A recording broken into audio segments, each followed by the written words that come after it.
Akkam naaf jirtu maatii miidiyaa dirree barnootaa kun tuutoriyaalii koorsii antiroopoolojii irratti isiniif kennamaa turedha. Isiniif kennamaas jirudha. Chaaptar 5 irra geenyee jirra kabajamtoota maatii keenya. Chaaptar 5 jalatti immoo kan laallu inter-ethnic relations hariiroo saboota gidduu jiru. Inter immoo jennu baay'ee lama saba adda addaa yoo ta'edha. Intra immoo jennu immoo wiiziin sababa wal fakkaataa gidduu hariiroo jiru jechuu keenya. Hariiroo saboota gidduu jiru. Waa'ee identity ilaalla, waa'ee eenyummaa fi multiculturalism Itoophiyaa keessatti jechuudha. In the context of Itoophiyaadha kan laallu. Itoophiyaa keessatti cultural diversity yookaan baay'ina aadaa laalla jechuudha. Miidiyaa keenya miidiyaa barnootaatiif muhaaraa walitti taatan subscribe gochuu akka hin daganne isiniin jedha. Isin garuu maaliif laayikiin gootan afachuu? 20,000, 30,000, 40,000 laalamee laayikii xiqqoon arga. Kan warra kaan immoo faallaa sanaa laayikiin yeroo itti viiwu caaluun arga. Maaliif akka ta'e beeku laayik godhate galaa piliis.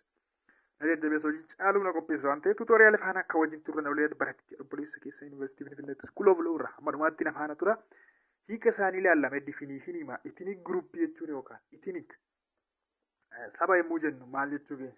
Yeroo baay'ee egaa vookaabularii afaan Oromoo argachuun hin rakkisa. Saba neeshin itinik fi neeshiniidhaaf hiika alfakkaataa saba jennee yeroo amnutti jira. Akkasitti hubadhaati itinik group kan jennu yookaan gartuun sabummaan tokko maal jechuudha. The term ethnic group is attacked with various meaning hiika adda addaatti kan inni qabaatu egaa. Baay'ee etimolojiin isaa itinos kan jedhu Giriik irraa kan inni dhufe. Itinos Giriikonni warra isaan keessa jiraatan saba isaanii warra hin taaneef maqaa baasan ture.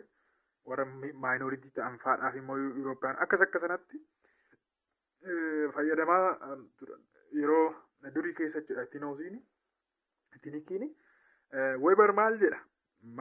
Weber maal jedhee hiika ethnic groupii? Ethnic group is based on the belief in common descent shared by its members. Ethnic groupii tokko akkatti ibsa jechuudha. Based on the belief in common descent. Disentii yookaan achii dhuftee isaanii tokko jedhanii achiin dhufteen keenya tokkodha. Fakkeenyaaf Oromoon kuushii jenna. Miti reeno. Disentiin keenya kuushirraa dhufne jenna fakkeenyaaf. Kooman waan nu godhu qabna jechuudha. Akkasuma shared by its members biliifiin sun jechuudha.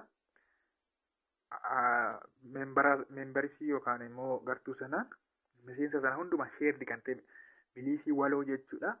Akkama disentii waloo. Extending beyond kinship. Kinship yookaan firummaan larree kan darbedha beekaa. Fakkeenyaaf Oromoo hundi iskuulii irratti yoo wal geenya ta'e illee firaa miti reenu fakkeenyaaf kinshiippiin keenya walirraa fagoodha. Walirraa fagoo yeroo ta'u ni argina. Kanaaf kinship yookaan firummaa irra achi kan fagaatudha jechuudha.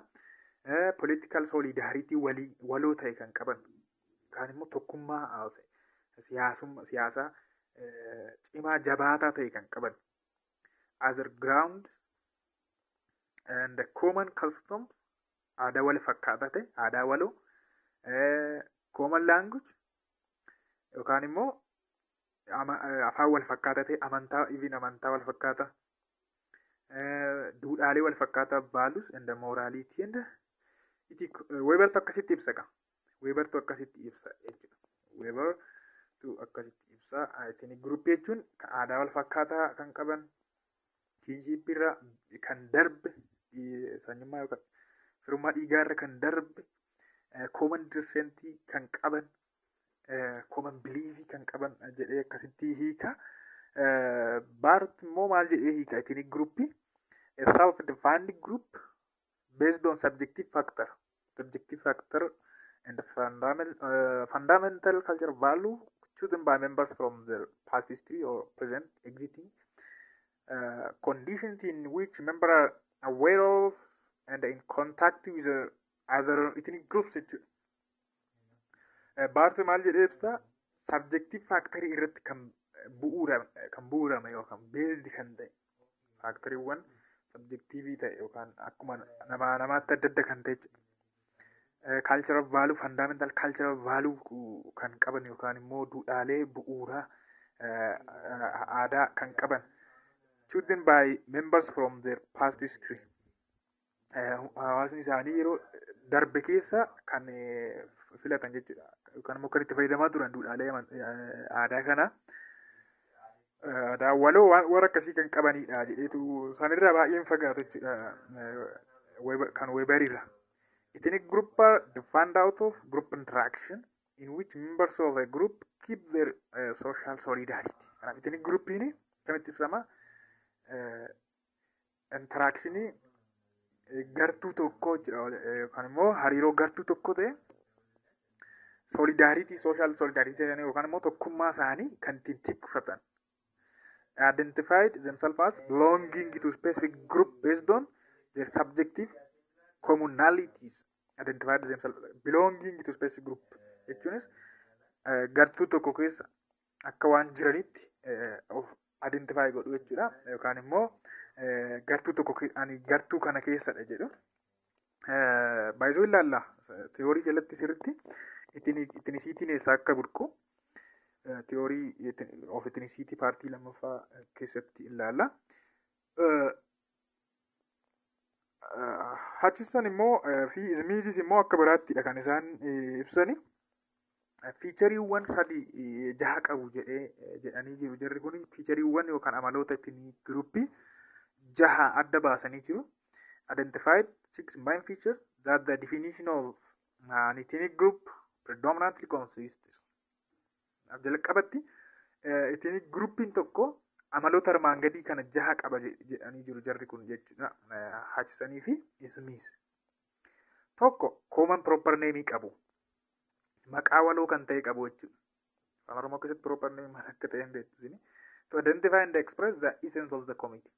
Kanaaf kan ittiin beekaman, kan ittiin of ibsan maqaa waloo ta'e tokko qabu. Fakkeenyaaf nuun Oromoo, gartuun biraa immoo ittiin gruppii Amaaraa jechuudha, Guraagee jechuudha, Silxee. Kanaaf common proper name tokko qabu, maqaa waloo wayii qabu jechuudha. A means of common ancestry yookaan immoo ancestry isaanii abbootiin isaanii common ancestry jechuun amma nuyi kuushii irratti argeenyaaf keenya Oromoon common ancestry keenya kuushiidha. Ancestry keenya jechuudha. Kanaaf miizi yookaan immoo waan itti amanan tokko afaanni waan darbu afoola tokko qabu common afoola wayii qabu that include the idea of common origin in time and place and that gives an ethnic group a sense of fictive kinship jechuun akka fiikshinii akka asoosamaa tokko waan jechuun mirkaneessuun waan ulfaatuufi akka waan qabatamaa tokko miti mirkaneessuun waan ulfaatuufidha. Kanaaf miizii qabu garuu miizii qabaaf hin ta'e yookaan afoola mataa isaanii qabu oriijinii isaaniitti wal qabate nuun achii dhufne nuun achii dhufne asii maddi keenya akkasii kan jedhu miizii qabu jechuudha. Kun fiicharii lammaffaadha. Fiicharii sadaffaan shared historical memories. Historical memory yookaan yaadannoowwan seenaa kan waloo kan ta'e kan waliin qooddatan qabu. Or better shared memory of a common past yeroo darbe keessa seenaa akkasii qabna waan jedhu. Or including heroes jechuun gootota akkasii qabna eventii taateewwan akkasii keessa darbinees geenye and their commemoration kabajni gootota sanaaf ni godhama. Kun egaa historical memory waloo qabaachuu isaaniidha jechuudha. Ethnic groupin tokko kun fiicharii lammaffaadha. Fiicharii lammaffaadha. Inni sadaffaan one or more of elements of common culture which need to be specified but normally include religion, custom, language. Common culture akkasii qabu jechuudha. Yoo xiqqaate common amantaa waloo kan ta'e tokko aadaa waloo yookaan afaan waloo wayii qabu jechuudha. Kanneen keessaa tokko qabaachuu danda'u yookaan immoo tokko olis qabaachuu danda'u.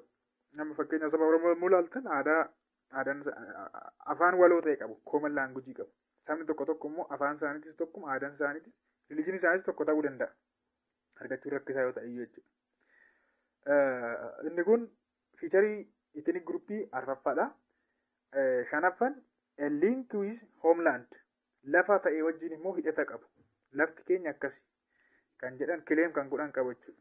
Fakkeenyaaf Oromoon kuush naannoo gaanfa Afrikaa kun hortee uummata kuush akka ta'e kileem godha miti. Kanaaf hoomlaandii keenyadha jenna gaanfii Afrikaan. Kanaaf not necessary hoomlaandii yemmuu jennu immoo not necessary it is physical occupation immoo kan darbedha beeka. Physical occupation gamatti kan darbedha. Kan irra qubatan physically kan irra jiran qofa miti. By the ethnic group only it is symbolic attachment to the ancestral land. As with diaspora people jechuudha fakkeenyaaf diasporaan biyya biraa jiraatu garuu Oromiyaa kileem godhu fakkeenyaaf diasporaan Oromoo miti. Kanaaf hoomlaandiin keenya Oromoo lafa sana iddoo sanadha jedhanii kileem godhu jechuudha. Diasporaan Oromoo kanaaf dirqama achi jiraachuu hin qabani garuu waan kileem godhan qabu. Lafa sanaa wajjin hidhata wayii qaba jedhanii amanu jechuudha. Kuni fiicharii shanaffaadha. Fiicharii ja'affaan sense of solidarity dha.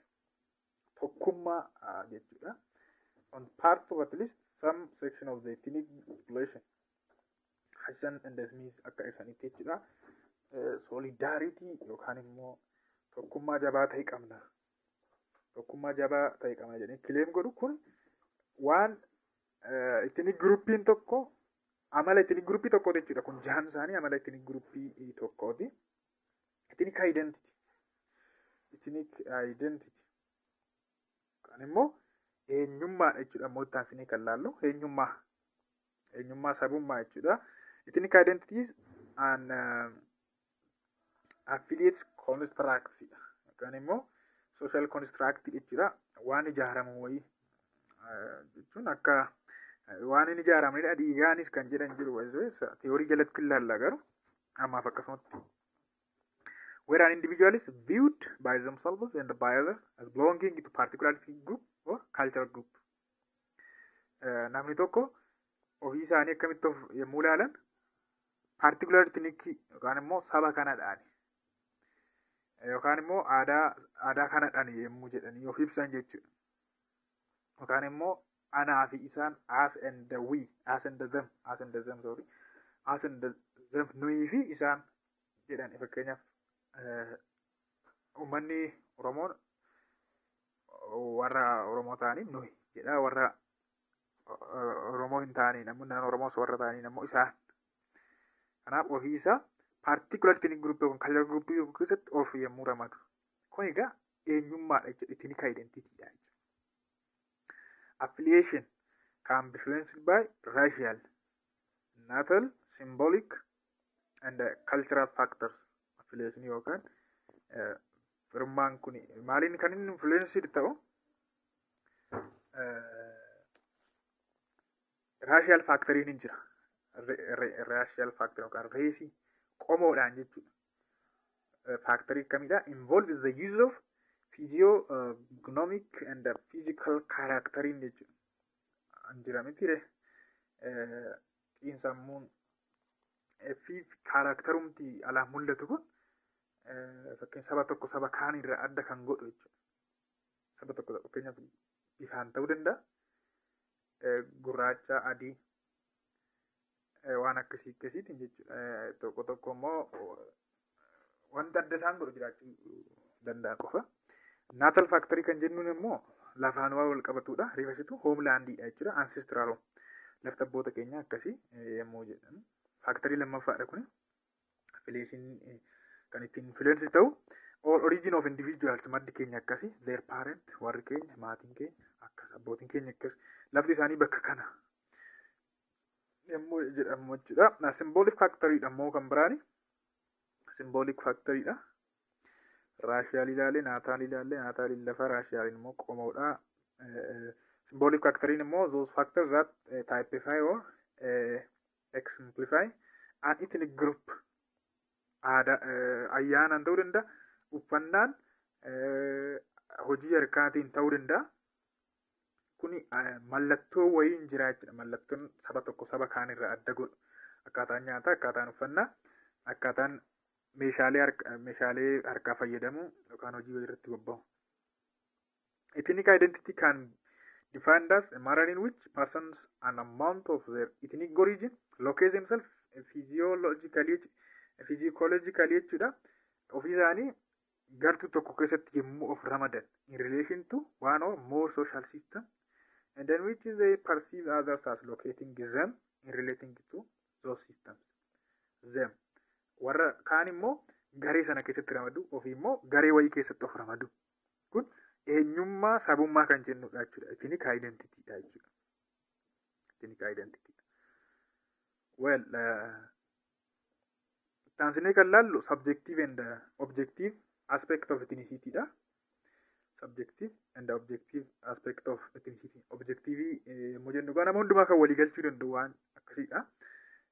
Inni kun revert to observable behavior waan alaa mul'atu both cultural and social jechuudha. Waan alaa mul'atu tokkoon objective aspectidha.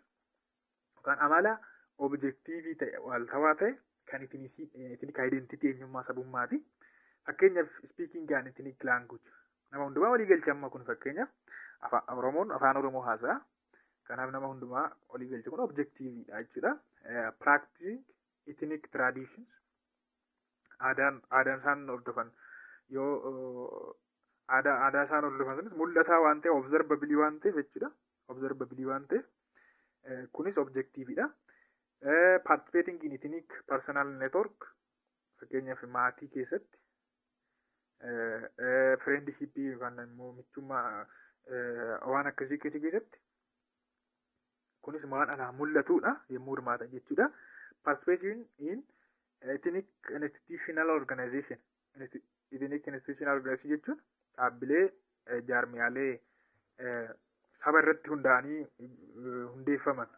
Fakkeenyaaf belief system, social organization, dhaabbilee hawaasummaa waan akkasii keessatti hirmaachuudha. Kunis observabiliidha wanti waan alaa mul'atudha waan ta'eef objective aspectidha kunis. Subjective aspect jechuun ammoo nama namatti adda sabaa sabatti adda kan ta'u kan nama hunda waliin galchine akka jechuuti. The subjective aspect of ethnic identity eenyummaa sabummaa image ideas attitude and feeling kun nama waan alaan hin mul'annedha waan ta'aniif jechuudha. Yaanni ilaalchi fi feeling jechuudha. Kun subjectividha. We can distinguish at least 3 types of the subjective aspect of identity. Sadan isaanii adda baasuu hin dandeenya. Tokko cognitive jechuudha. Inni lammaffaan cognitive jechuun waan sammuu keenyaan intellectii keenyaan wal qabatudha. Moraaliin safuuniif akkasuma immoo effective or emotionally kun aspektii ethnic identity warra subjective ta'anidha jechuudha. Amala ethnic identity subjective waan ta'edha. The basic social anthropological model of ethnicity can be summarized as follows akka armaan gadiitti cuunfuu hin dandeenya. Waa'ee ethnicity yookaan sabummaa kanaa jechuudha. Ethnicity is a matter of cultural differentiation. Aadaadhaan maal ta'u adda adda ta'u. Although Jenkins baay'ee akkana kan jedhee although to reiterate the main theme of social identity identification always involve dialectical interplay between similarity and difference. Kanatti Jenkins ethnicity is centrally matter of shared meanings. What we conventionally call culture kan jennuun jechuudha. Akka waaltawatti culture kan jennuun maalidha? Waan shared ta'e tokko waliin yoo qabaatan but is also produced and reproduced during interaction. Produce ta'uu danda'a yookaan maal jechuudha. Aadaan tokko produce ta'uu reproduce ta'uu danda'a irra deebi'amee bocamuu danda'a jechuudha. Ethnicity as identification is collective and individual, externalized in social interaction and the categorization of others, and internalized in personal self-identification jechuudha. Ofii keenya akkamitti akka adda obbaaf warra kaan immoo as and them nu akkasii isaan immoo akkasii jennee kan ittiin of ibsinudha. Ethnicity yookaan sabummaa walumaa galatti paartiin kun asumarratti dhugaa paartii ta'an theories of ethnicity ilaallaa sadan isaanii primordialist and instrumentalist fi constructivism approachidhaan jechuudha. Theory baay'ee barbaachisaa ta'anii fi baay'ee interesting ta'anidha. Paartii ta'an wal argina maatii miidiyaa dirree barnoota. Tutoriaalii faanaan kan nuti wajjin ture buleessa keessan wal baratichan ture. Haaraa wartaatan immoo subscribe gochuu akka hin daganne maatii keenyatti dabalamaadha. Ammasittuu nagaan tura. Bye bye.